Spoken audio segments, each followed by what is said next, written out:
Assalamu alaikum. Assalatu wassalamu ala Sayyidina Muhammad wa ala alihi wa sahbihi ajma'een. In the last session we discussed verses 1 through 9 of Surah Ar Rahman, chapter 55. The first few verses set the theme and the context for this chapter, and we now continue with the next verses. For those of you who did not listen to the last session, it is highly recommended that you do so because all the fundamentals were covered in the previous session. أعوذ بالله من الشيطان الرجيم بسم الله الرحمن الرحيم والأرض وضعها للأنام. It is He who has spread out the earth for His creatures. Verse 10. وَالْأَرْضَ وَضَعَهَا لِلْأَنَامِ.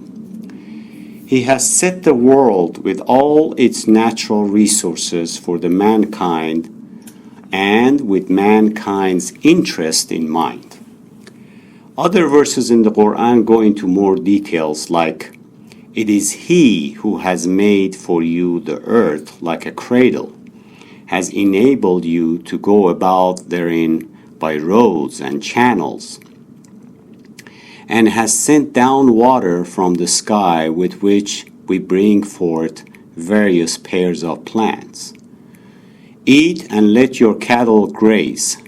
Surely, in this there are signs for those endowed with understanding. Chapter 20, verse 53 and 54. Because we have lived on earth so long and we are well familiar with all that is on it, we do not feel the significance of all that is laid out for us on earth. All the things that enable us to live comfortably. When God reminds human and jinn of His favor of creating them, He is referring to a blessing that is beyond comprehension. Even the Prophet, peace be upon him, said, the land belongs to the one who cultivates it or develops it. And in the next verse continues with his favor, which is, فِيهَا فَاكِهَةٌ وَالنَّخْلَ ذَاتُ الْأَكْمَامِ. Therein are fruits and palm trees with sheaths. Verse 11. In mentioning some of the given bounty, ni'am, the surah mentions palm trees because it was the most common fruit tree in their environment. So after making a general comment about fruit, meaning any fruit, a specific tree, which is palm tree, is mentioned. فِيهَا فَاكِهَةٌ وَالنَّخْلُ ذَاتُ الْأَكْمَامِ. It also mentions akmam, which means sheath, and refers to date blossom. It then continues with more bounty in the next verse, which is وَالْحَبُّ ذُو الْعَصْفِ وَالرَّيْحَانِ, and corn with its leaf and stalk and scented herb. Verse 12. The term asf means husked, the skin of grain, referring to grains of wheat, barley, or corn that is husked. And rihan refers to any scented plant or vegetable. After mentioning all this bounty, the surah asks, فَبَأَيِّ آلَاءِ رَبِّكُمَا تُكَذِّبَانِ. Then which favor of your Lord will you deny? Verse 13. As we indicated, Rabbikuma addresses both mankind and the jinn, and this becomes more apparent in later verses. Also, as we discussed in the last session, the repeating of verse 13, which we just recited 31 times, serves as a reminder of each individual favor or things mentioned before this question is asked, which is not really a question looking for answer, but serves as repeated reminders and emphasis. And we also mentioned an alternate explanation for the repeating verses has been given, which is related to Qur'an's audience at the time of chapter's revelation, which was close to migration time. And the idolaters were getting more and more stubborn in their rejection and their increased ridicule, opposition, and anger. When someone is so angry and frustrated, you might have to repeat something several times to them, which sounds several times to you and others, but to him, he may hear it only once. So, after mentioning of all the favors in earlier verses, the surah for the first time asks the question. Then it continues with different favors, events, and phenomena, and repeats the question. فَبِأَيِّ آلَاءِ رَبِّكُمَا تُكَذِّبَانِ? Then which favor of your Lord will you deny? خَلَقَ الْإِنسَانَ مِنْ سَلْسَالٍ كَالْفَخَّارِ. He created man from clay, like unto pottery. Verse 14. Clay is a form of soil that absorbs water and moisture very well. By clay-like pottery, it means a clay that is dried and gives a sound when beaten with a stick or a hand, like pottery. So, it says the man was created from clay, which means basic elements were from clay. It could also mean that both man and earth are made out of the same material, same basic elements. Modern science has proven that the human body contains same elements including carbon, oxygen, hydrogen, phosphorus, nitrogen, calcium, potassium, sodium, magnesium, iron, copper, zinc, and many, many more. These are the same elements that form soil or clay. Their proportions differ from one person to another, and or soil, of course, but they all the same elements. وَخَلَقَ الْجَانَّ مِنْ مَارِجٍ مِنْ نَارٍ. And he created jinns from smokeless fire. Verse 15. After creation of man, the surah talks about creation of jinn, which literally means hidden. The verse is talking about the fact their creation began from fire energy and went through some stages by which they have become hidden from our eyes. So the surah here refers to two different creatures. One originated from physical material, clay in this, in the last verse, and the other originated from fire-like energy. Something that is beyond any stretch of our ability and imagination. The only source on this is the Quran, given by God who created them. The fire described here as marriage means lit up and moving like flames in a windy place. The jinn have been given the ability to live on this earth together with man. Although we do not know how they live, what we know for certain is that they are also addressed by the Quran as well. We read in other verses of Quran, like chapter 46, verse 29, where it says, "Remember how we sent to you a company of jinn, who, when they came quietly and listened to the Quran, said to each other, 'Be silent.' Then, when it was finished, they returned to their nation and warned them." So, the address here in Surah Ar Rahman is also to both jinn and humans, reminding both of God's blessing in their creation out of their respective origins. One fire, the other one clay. Therefore, it is followed by the same comment in form of a question. فَبِأَيِّ آلَاءِ رَبِّكُمَا تُكَذِّبَانِ. Then which favor of your Lord will you deny? Verse 16. We should note that in Arabia, in that time, they did believe in hidden creatures like jinns. And they were afraid of them and believed they could harm them. The Jahiliyyah Arab believed certain lands or parts of desert belonged to certain jinn. So when they entered that area, they sought refuge to God of that desert, which was supposed to be a jinn. Hence, they had multiple gods for the desert. This is another reason the surah discusses specifically jinn and the beginning of their creation, so everyone knows they are the creation of God themselves, and they have no autonomy or authority as God. رب المشرقين ورب المغربين فبأي آلاء ربكما تكذبان. He is Lord of the two easts and Lord of the two wests. Then which favor of your Lord will you deny? Verses 17 and 18. مشرقين ومغربين that are mentioned here. Two easts and two wests, or you could say two risings and two settings. What is meant by it? What is Quran talking about?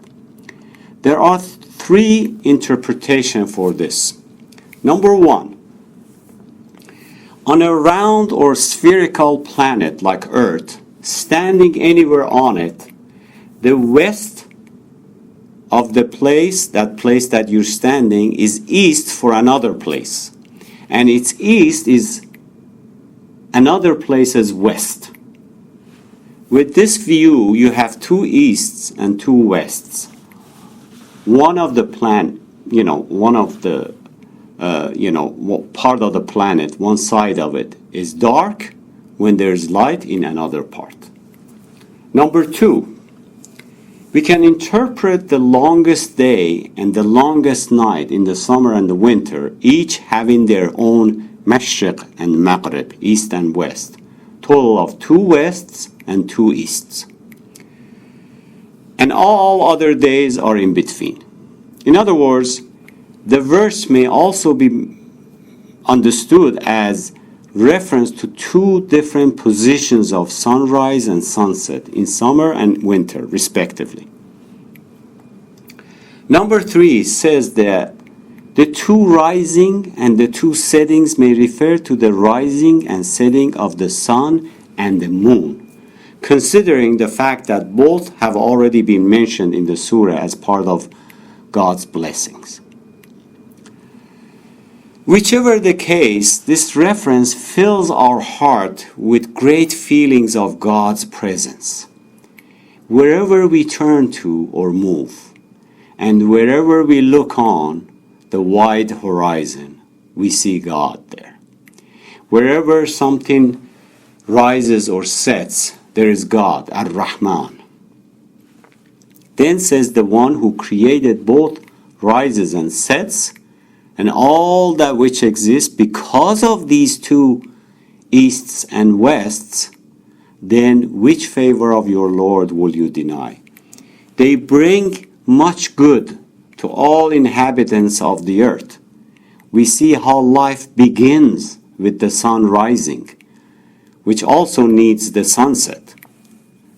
Should either one of them or both suffer some dysfunction, life itself would be disrupted.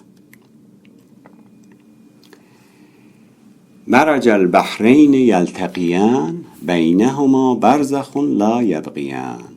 He has let loose two bodies of flowing water. As they meet, between them is a barrier which they do not cross, do not mix. Verse 19 and 20. In previous verses, the surah talked about creation of earth and all its bounty for the mankind, then the east and the west, Mashriq and Maghrib, which are the sources of day and night. Now, it talks about the wonders of the sea and its bounty, its ni'am. Quran has talked about bodies of different waters in many verses, in many ways in Quran. It says, هو الذي مرج البحرين هذا عذب فرات وهذا ملح أجاج وجعل بينهما برزخا وحجرا محجورا. It is he who has let loose two bodies of flowing water, one palatable and sweet, and the other salty and bitter. Yet he has made a barrier between them, a partition forbidding the overpass or overcross. Chapter 25, verse 53.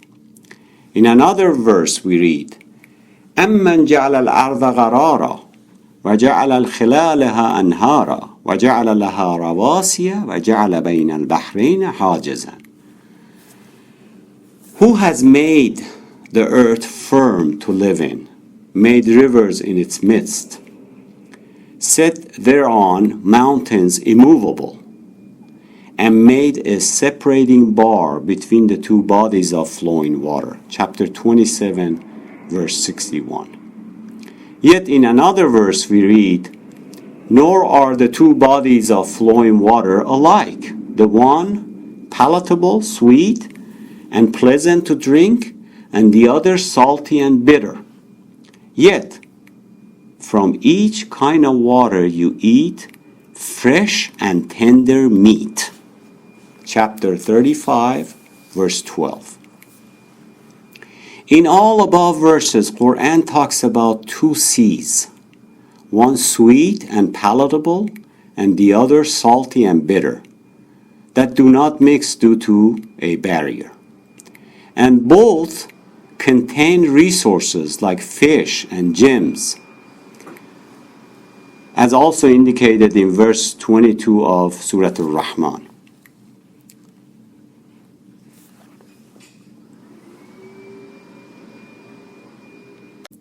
In the old commentaries, there are many interpretations. Some said by two seas it meant the heavens and the earth. The mystics say it is meant truth and falsehood. But none of these match the true meaning of these verses. Independently, there has been many researches done on this topic of two seas. One presented interpretation is that the water in the seas and especially in the ocean have different layers, and each have their own temperature, currents, and even families of fish. Due to these differences, they never mix. The more plausible interpretation is that the two seas here, or two bodies of water, is referred to the ocean or the sea water, and then the water in the rivers and spring water, where it is not salty and is clear and drinkable, what we call sweet. God left them free to run and to meet, but did not allow them to exceed their limits. Each will fulfill its own function. In between them, there is a barrier of the same nature, which God has put in place. So, one body being the ocean or the seas, the other body would be the rivers or the springs. The quantities of the water on earth are not the result of some sort of coincidence. They are determined by exact measure. Salty waters cover 3/4 of the earth's surface, and they are mostly connected, while dry land represents only about 1/4 of the earth, the area of the earth. This very large quantity of salty water is the amount needed to keep the earth's atmosphere clean and suitable for supporting life. From this great mass of water, evaporation takes place. because of the heat of the sun and the surface temperature, and what if evaporates comes back in the form of rain, which is the source of sweet water in all its forms. The most important of which finds its way into rivers. The careful proportion of the vastness of the seas, the heat of the sun, the cold temperatures in the upper atmosphere, and other climatic conditions produce rain that provides unsalty or sweet waters, which is the mainstay of life for plants, animals, and man on earth. Almost all rivers end in the sea, transporting various salts and compounds from land to sea. Thus, rivers do not change the nature of seawater. Normally, rivers run at a higher elevation than the sea level. Thus, the sea does not encroach on a river's course. It never falls into a river. It never flows into a river, flooding it with salty water. Had that been the case, the nature of rivers would have changed and their functions ceased. In between the two, there's always this barrier which God has put in place, ensuring that these two bodies of water continue to fulfill their respective natural functions, each to their own, and both are needed. One prime and famous example is the flow of, for example, Nile River into Mediterranean Sea. It is no wonder that all this is mentioned here as being among God's great blessings, as verse 21 repeats, فَبِأَيِّ آلَاءِ رَبِّكُمَا تُكَذِّبَانِ. Then which of the favors of your Lord will you deny? And moves to the next verse regarding these two seas, the bounty from these two seas. يخرج منهما لؤلؤ والمرجان فبأي آلاء ربكما تكذبان وله الجوار المنشآت في البحر كالأعلام فبأي آلاء ربكما تكذبان. Pearls and corals come from both. Also, his are the lofty ships that sail like floating mountains through the seas. Then which of the favors of your Lord will you deny? Verses 22 through 25.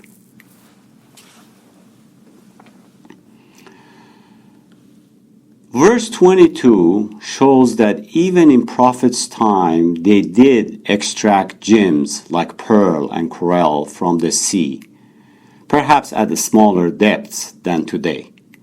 Al-Jawar means big ships, and Munsha'at refers to tall sails or masts. The verse is saying the fundamental laws behind the ship's movement, whether it moves by the wind or floating and moving by the man, or today with engines, all have been devised with purpose, not haphazardly. The Surah then mentions the ship char sail mast through the sea, some of which are very large. You've seen them, looking like mountains, these big sail and masts. As it says, his are the lofty ships that sail like floating mountains through the sea. The surah refers to these floating ships as belonging to God. They indeed sail by God's will. Nothing keeps them afloat in the sea except through its waves and currents coming from God's care. Hence, they belong to Him. They remain among the great favors with which He blesses human life.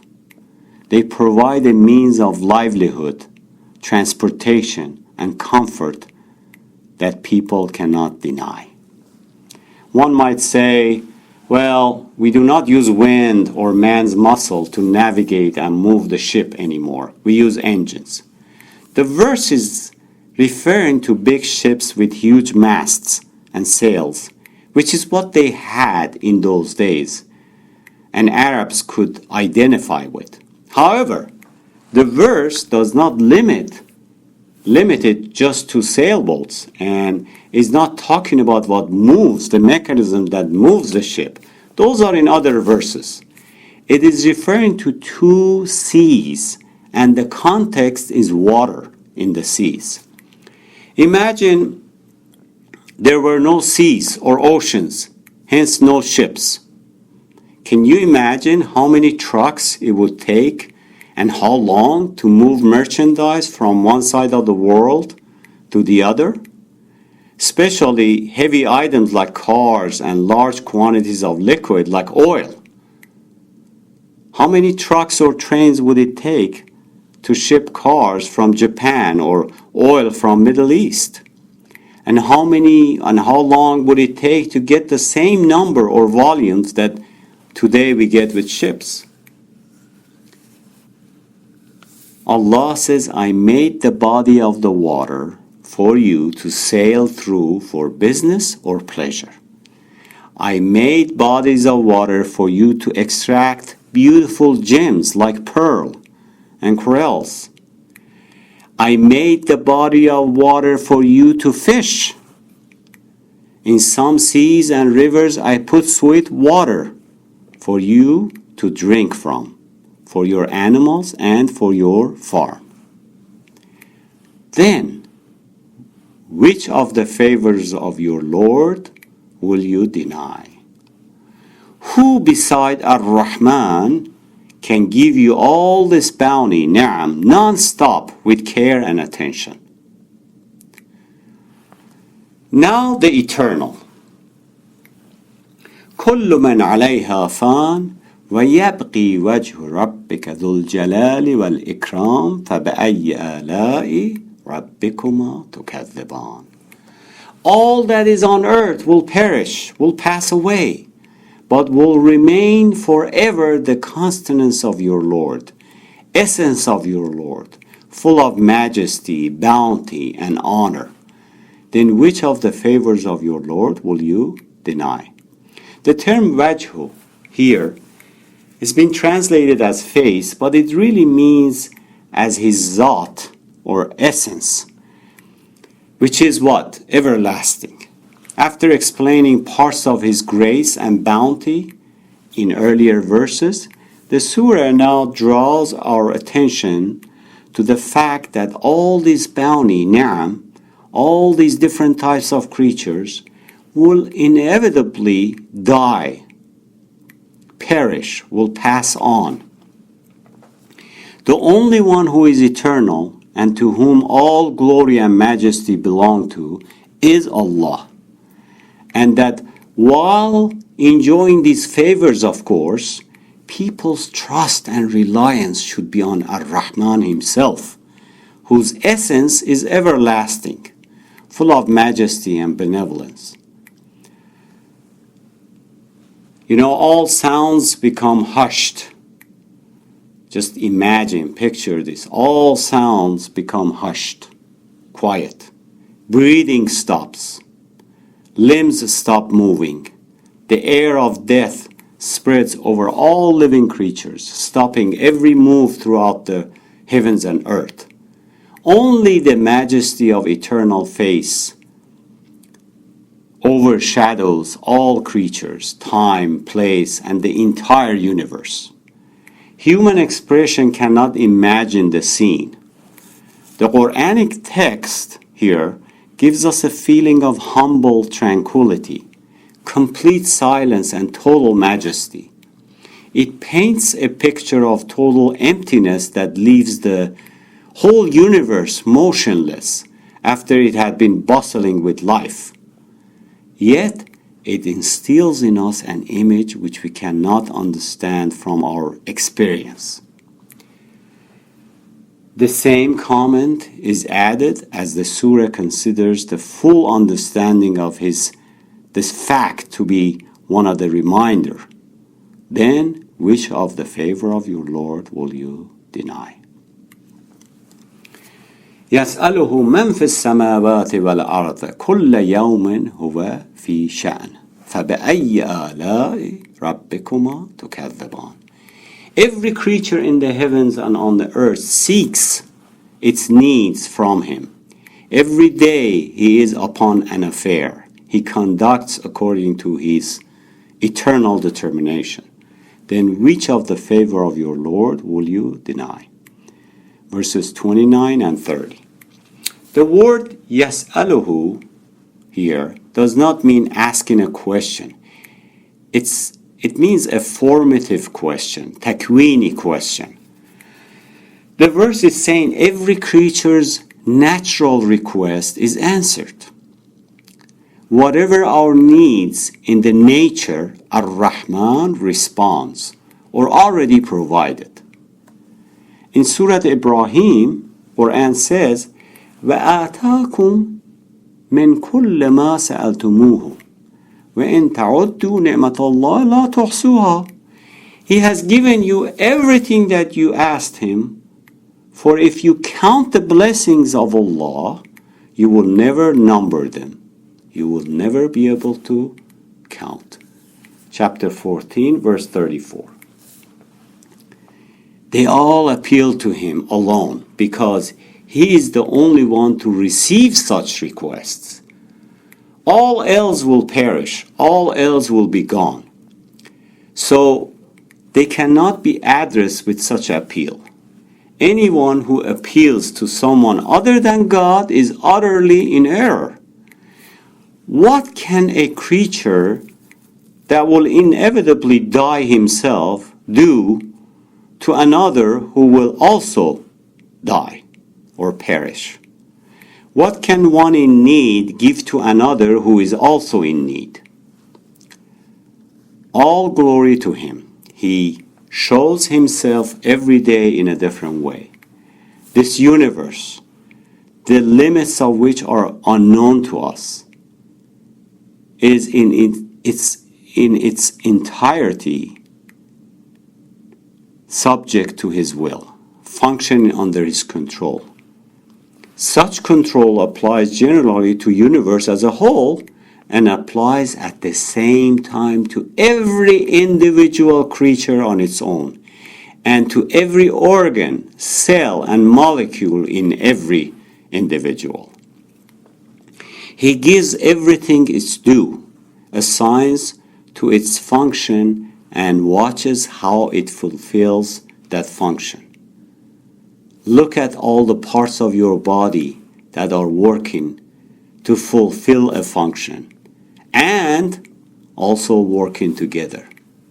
Such supervision over everything that comes out of the earth, every leaf that falls, every grain in the earth's deep darkness, every fish at sea, worm in the ground, every insect, beast, or bird in their hiding places, every cell in everything that lives, nothing hidden or in open ever escapes his knowledge. Part of what he controls is the affairs of his creatures on earth, humans and jinn. Allah is continuously giving while conducting the affairs, providing while conducting the affairs. Without his infinite wisdom, knowledge, and support, the world or order would collapse. Then, which of the favors of your Lord will you deny? Verse 30. We covered verses 10 through 30 in this session and verses 1 through 9 in the last session. And by now, we should get an idea about the theme of this surah. And really, if you learn the first few verses, they will set the tone and the context for the rest of the surah chapter. So you can continue and finish it, inshallah. We ask Allah to help us learn His book which is an ocean of knowledge and wisdom. We ask Allah to help us remember Him and all His bounty, ni'am, to the best of our ability, to the best of our understanding. We ask Allah to make us among those who are grateful and never deny any of His favors. Bismillah ar-Rahman ar-Rahim. Wal asri innal insana lafi khusr illa alladhina amanu wa amilu salihat wa tawasaw bil haqqi wa tawasaw bis sabr. Assalamu ala man ittaba'a al-huda.